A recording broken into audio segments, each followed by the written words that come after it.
Hi, and welcome back to Comic Book Gallery. I'm your host, Joaquin. Today's episode, I'm going to be talking about a lot that I recently bought. It's 104 issues of X Factor. I was able to pick this up for $75 with free shipping. And a major reason I was able to do that is no one's really looking for X Factor right now. So I thought this would be a great pickup and also make a good video. So on with the show. Here we go.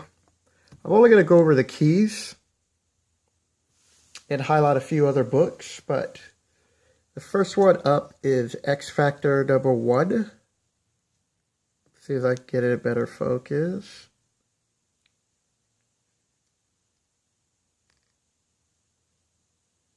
Sorry, just trying to make sure I can get all this in. So X Factor number 1 is the origin of the team. So for those of you who are not familiar with the X-Men, this is the original team. So it's kind of like they were bringing back the band. So you have Cyclops, Archangel, Marvel Girl, Iceman, Beastman. And they decided that it'd be a good idea that they would form a team that would pose as mutant hunters. So what someone called, because they had a mutant problem, they would come in. But instead of disposing of the problem, what they would do is they would help the mutant get out of a dangerous situation and then bring them back to their facility so they could help train them. I also started adding notes to the back, and this is just for me, but I think it's a great tip for new people as you're going through your collection when you pull a book and you want to know the importance of it. So on my notes here I have origin, first appearance of X Factor, also Cameron Hodge and Rusty. I also put the writer and the cover artist, and I'm only doing this to the books that are key books. So next up is X Factor 2. So this is the first appearance of Tower and Artie the Mutant. So Tower is part of the Alliance of Evil, who you'll be finding about later, which will be leading up to the villain. And he's after Rusty, I believe, which will now bring us into... there was nothing really that important about issue 3. And I'm going to be skipping around. Like I said, I'm only looking at the important keys. So issue 4, after Tower failed, Frenzy now is sent. And she gets into it with X Factor. And I know this is her first appearance, and I just wanted to make sure it was nobody else's. So the other reason why I was able to pick up these books so cheap is they weren't all near mint. They're fine to some of them being near mint, while the most key issues I would say would be very fine and maybe 1 or 2 near mint. But so here's the X Factor number 5, Alliance of Evil. It's a nice cover, and this has the first appearance of a team, first Stinger, first Time Shadow, and first cameo of Apocalypse. So it's a nice little cover. And, of course, the first appearance of Apocalypse. So, for those of you who are X-Men fans, this should be on your list of important keys to pick up. He is an important villain, and, probably like within, I'll say the top 3, because really it's like Magneto, Apocalypse, and even though they've been showing more Mr. Sinister, I would actually put, as far as threat levels, Shadow King, and then probably Mr. Sinister. But Mr. Sinister has done a lot to the X-Men over the years and continues to do so in the comics. So this is a nice book. Hopefully I could show it. If you could see, get the glare out. But there's like another ding right there, 2. But here's where the major damage is, and this is probably going to put it to like a maybe a 7.5, 8.0. I don't know. I'm not too familiar with the grading. I'm starting to learn more about it, but those are the major issues with this book. But overall, still a good reader book and collector. I already have this book at a higher grade, so X Factor 7 has the first appearance of Skids. Minor character, but is first appearance. So X Factor 10, the reason why I pulled this out was this book is valued, I want to say $4, $5, $6, depending on condition. While the other books leading up to it, like 9 and I want to say like 9 and 8 are like $2 or $3. But this one sticks out only because it's the 25th anniversary of Marvel. Number 11 is the first appearance of War. So you are introduced to the beginning of the Horsemen of Apocalypse. So it's leading up to there. Number 12, if you're a Boom Boom fan, there she is. And it's the first appearance of Famine. So you're slowly being introduced to the Horsemen of Apocalypse. This is a key X Factor, number 15, because this is the death of Archangel and first appearance of Apocalypse and first appearance of Pestilence. And I think they make a reference to him as being Death Angel, I think Apocalypse does. Number 17 is the first appearance of Richter, I believe. Yeah. 19 is, I want to say, the second cover of Apocalypse. Let's see what my notes say. And second appearance of the Horsemen of Apocalypse. Yeah, the second cover.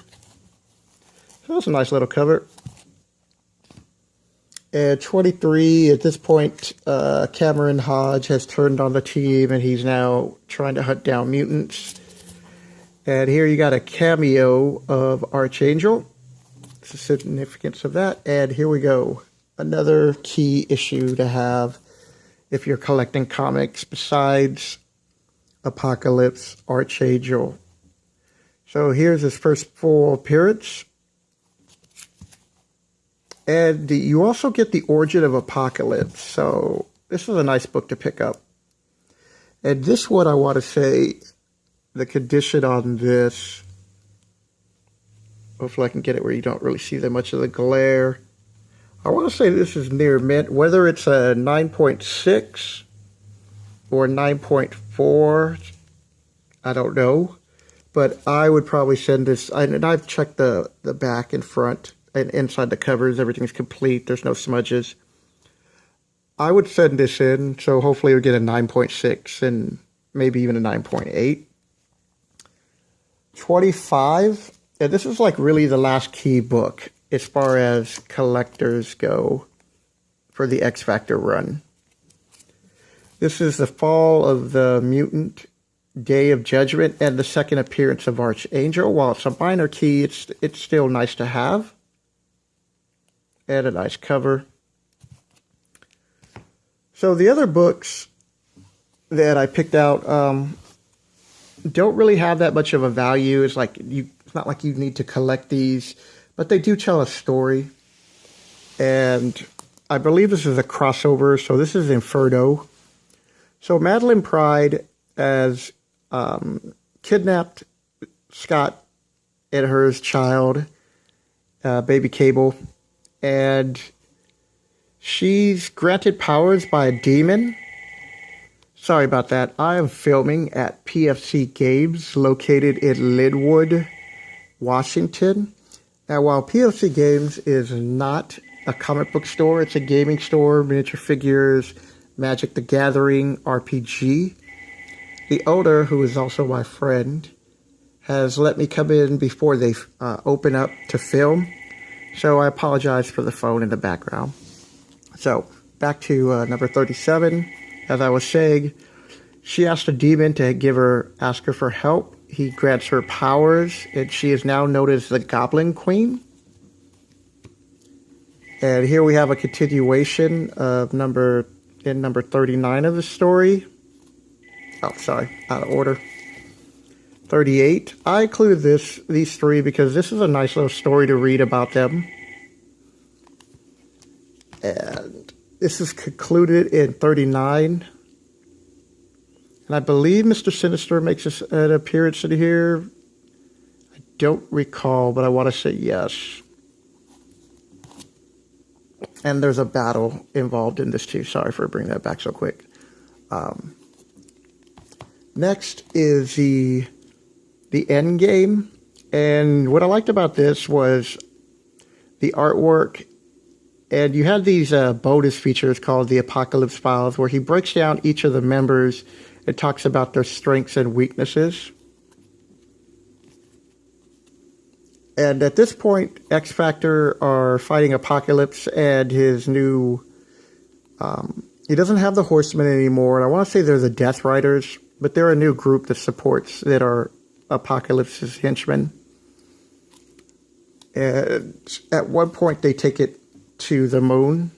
It's a great cover, and the Inhumans are there. The Inhumans are there, as you see, Lunar Assault.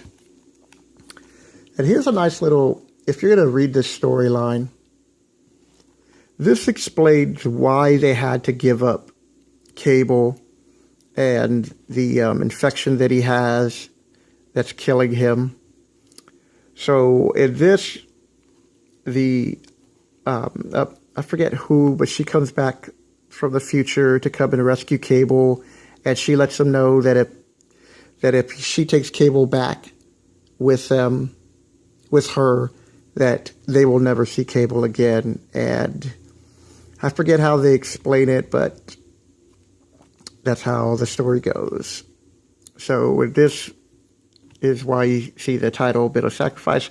I really did enjoy the Inferno stories and this story leading up. And the last few books, nothing really special about them. Got like 3 annuals, but this is the one that I thought I'd highlight. X Factor Annual number 3, the Evolutionary War. He's fighting the High Evolutionary. And then the last part is X Factor number 1, Flashback. So I haven't been able to chance to read this book, but this is, I guess, supposed to give you a little background of Sinister and how he met Alex and Scott. So I think so. Don't, if I'm wrong, please leave a comment below. And the last one, and this wasn't part of the series. This is just something that I had recently also picked up to go along with the collection. Is 9.4 X Factor number 1, signed by Walt Simons, which is the one of the artists who also does covers. So that's how I wanted to end this.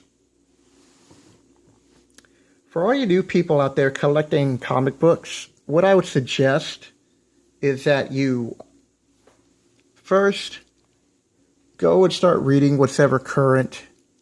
Pick up a couple of graphic novels, and then go back, and once you've had a chance to do some research, just see what eBay lots are available, and then pick one up. But do the research on the books and the conditions, and see if you can get some keys thrown in there as a nice little bonus. So while you're reading and learning about your favorite team or character, you also will pick up something in value. So I hope you enjoyed today's video. If you like what you see, hit the like button. And if you're new to the channel, please hit the subscribe button. And I will catch you later.